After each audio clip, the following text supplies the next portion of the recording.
Hello दोस्तों, are पार के series में सेकंड वीडियो में आपका स्वागत है। इस चैप्टर में हम लोग पार्टनरशिप, जनरल इंट्रोडक्शन या साझेदारी सामान्य परिचय के महत्वपूर्ण क्वेश्चंस को देखेंगे, उसके आंसर्स को देखेंगे।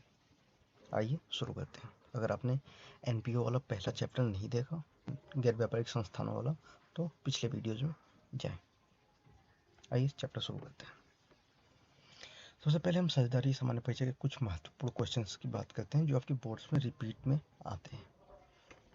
पहला क्वेश्चन है इसमें से, साझेदारी से आप क्या समझते हैं और इसकी क्या विशेषताएं होती हैं। सेकंड क्वेश्चन आपका इस चैप्टर से जो बनता है वो बनता है, साझेदारी संलेख क्या है, इसकी अनुपस्थिति में लागू होने वाले नियम कौन कौन से होंगे। और तीसरा क्वेश्चन बनता है, चल और अचल पूंजी खाते में क्या अंतर होता है। तो आइए देखना शुरू करते हैं।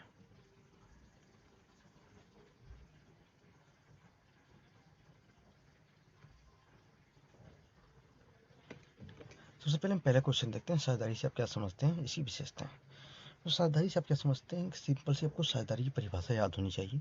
साझेदारी की परिभाषा जो साझेदारी अधिनियम 1932 की धारा 4 में दी गई है, उसमें कहा जाता है कि साझेदारी उन व्यक्तियों का समूह है जो एक ऐसे व्यवसाय के लाभों को बांटने के लिए सहमत होते हैं जो उन सभी के द्वारा या उनमें से किसी एक के द्वारा संचालित किया जाता है। ठीक है, ये डेफिनेशन आपको याद होनी चाहिए। ठीक है, अगर पिछले 7 सालों का हम रिकॉर्ड देखते हैं तो 5 से 6 बार ये क्वेश्चन आपके आए हुए हैं। इसकी विशेषताओं की अगर हम बात करें तो पहली विशेषता है कि साझेदारी में कम से कम 2 या 2 से अधिक व्यक्तियों का होना आवश्यक है। व्यवसाय के लाभ जो होंगे उन लाभों को आपस में बांटने चाहिए। तीसरी, साझेदारों के मध्य वैध अनुबंध होना चाहिए। अनुबंध का मतलब यहाँ पे उनके मध्य समझौता जो भी होगा वो वैध होना चाहिए।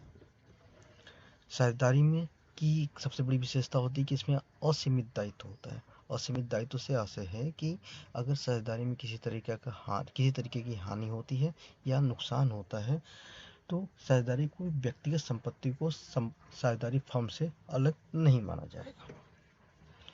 जो व्यापार साझेदारी के अंतर्गत किया जा रहा हो वो वैध होना चाहिए। अवैध व्यापार अगर करते हैं तो साझेदारी नहीं चलेगी। हितों का हस्तांतरण, साझेदारी में एक खास बात होती है, खास विशेषता होती है कि इसमें साझेदार अपने हितों को दूसरे साझेदार को ट्रांसफर कर सकते हैं। नेक्स्ट क्वेश्चन पे आते हैं हम, साझेदारी संलेख क्या है। तो साझेदारी संलेख, जिसे एक साझेदारी का समझौता भी कहते हैं, एक रिकॉर्ड है जो एक व्यवसाय के संचालन के लिए सभी पक्षों और अधिकारों कार्यात्मकताओं को विस्तार से रेखांकित करता है। बेसिकली साझेदारों के मध्य व्यवसाय शुरू करने के लिए जो भी समझौता होता है, चाहे वो समझौता लिखित में हो या मौखिक में, उसे हम साझेदारी संलेख कहते हैं। इसमें ये कानूनी तौर पे लीगल होता है, इसमें कानून का बल होता है। यह व्यवसाय के संचालन में भागीदारों का मार्गदर्शन करने के लिए डिजाइन किया गया है।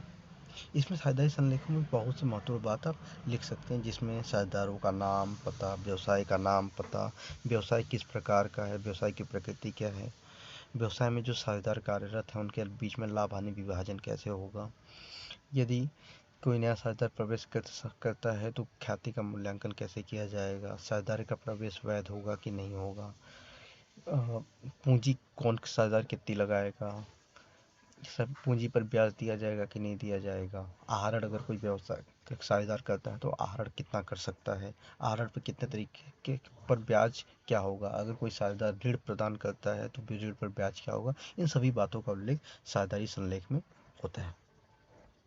आगे आते हैं, ये क्वेश्चन इंपॉर्टेंट बन जाता है आपका, साझेदारी संलेख की अनुपस्थिति में लागू होने वाले नियम। नेक्स्ट क्वेश्चन हमारा बन जाता है, साझेदारी संलेख की अनुपस्थिति में लागू होने वाले नियम।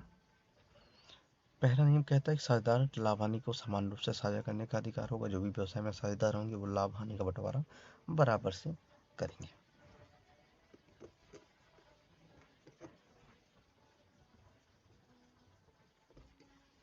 साझेदार अपनी पूंजी पर ब्याज के अधिकारी नहीं होंगे। किसी भी साझेदार को पूंजी कितनी भी लगाएं, कम लगाएं, ज़्यादा लगाएं, उस पर उनको ब्याज नहीं मिलेगा। फर्म के लिए किए गए किसी भी अतिरिक्त कार्य के लिए किसी भी भागीदार को वेतन या कोई अन्य पारिश्रमिक की अनुमति नहीं दी जाएगी। कोई भी कितना भी काम करे, कोई एक्टिव साझेदार हो, सक्रिय साझेदार हो या निष्क्रिय साझेदार हो, किसी को भी किसी भी तरीके का वेतन या किसी भी तरीके का पारिश्रमिक, कमीशन, ब्याज वगैरह नहीं मिलेगा। आहरण पर कोई भी ब्याज नहीं देय होगा। अगर कोई साझेदार व्यवसाय से अपने व्यक्तिगत प्रयोग के लिए सामान निकाल लेता है, धन निकालता है, तो उसे आहरण कहते हैं और आहरण पर कोई भी ब्याज देय नहीं होगा। साथ ही साथ किसी व्यवसाय में कोई भी साझेदार किसी अन्य तरीके का कार्य करता है तो उस पर कमीशन भी उसको देय नहीं होगा।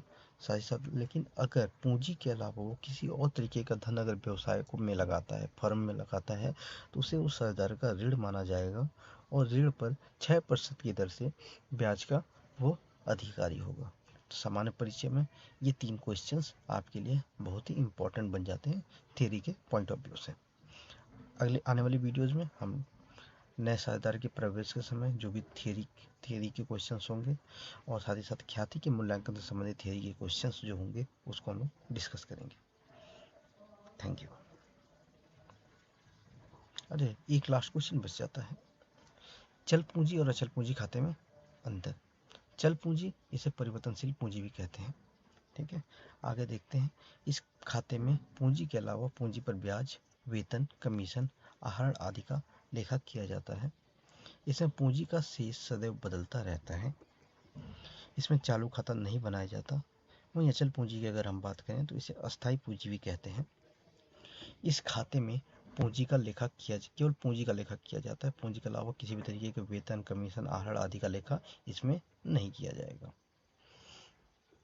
अगर इसमें पूंजी हमेशा स्थिर रहेगी और साथ ही साथ इसमें चालू खाता बनाया जाता है। तो एक बार कंपैरेटिव स्टडी कर लेते हैं। चल पूंजी की बात करें तो इसे परिवर्तनशील पूंजी कहेंगे और अचल पूंजी को अस्थायी पूंजी कहते हैं। इसमें पूंजी के अलावा पूंजी पर ब्याज, वेतन, कमीशन, आहरण आदि का लेखा किया जाता है। वहीं इसमें पूंजी खाते में केवल पूंजी का ही लेखा किया जाएगा। इसमें पूंजी का शेष सदैव बदलता रहता है। वहीं अचल पूंजी में पूंजी का शेष सदैव स्थिर रहता है। चल पूंजी में चालू खाता नहीं बनाया जाता क्योंकि समस्त बातों का जो कि पूंजी पर ब्याज, वेतन, कमीशन, आहरण इत्यादि हैं, सबका लेखा एक ही खाते में हो जाता है, इसलिए इसमें चालू खाता नहीं बनाया जाता। अचल पूंजी में एक एक्स्ट्रा खाता बनाया जाता है जिसे चालू खाता कहते हैं, जिसमें साझेदारों को पूंजी पर ब्याज, वेतन, कमीशन, आहरण इत्यादि का लेखा किया जाता है। थैंक यू दोस्तों, इस वीडियो में बस इतना ही।